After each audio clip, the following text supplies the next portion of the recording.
We see a new surge of posts about declining population online every day. And most of that is inclined towards European cultures.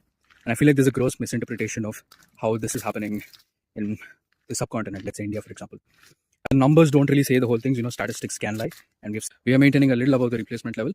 The truth is that, for example, you say an average is 3, maybe a rich individual is having 1 child, and an individual with a lower income is probably having 3 children. The tax bracket is very small because many middle class people are refusing to have children. If we have an increasing level of population born in the poverty line, the issue with a country like India is we just don't have the infrastructure to support this demographic replacement.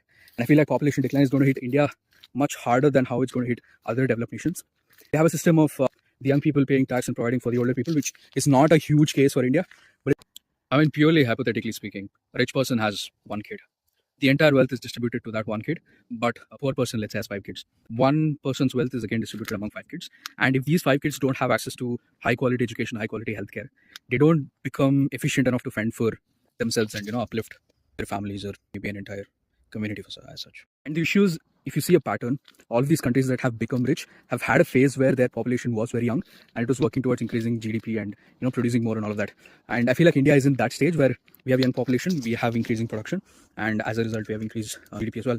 Our problem is you reach a point where this demographic replacement happens and wealth inequality increases. You also produce a generation that is heavily dependent on public healthcare and public education. And if our infrastructure is not to the point where we can provide that quality, we're essentially taking this phase of a country becoming rich and not enabling citizens to make themselves capable to make the country rich. So it's very hypothetically speaking, could bring down the entire GDP. I feel like this is a conversation that's not happening enough. And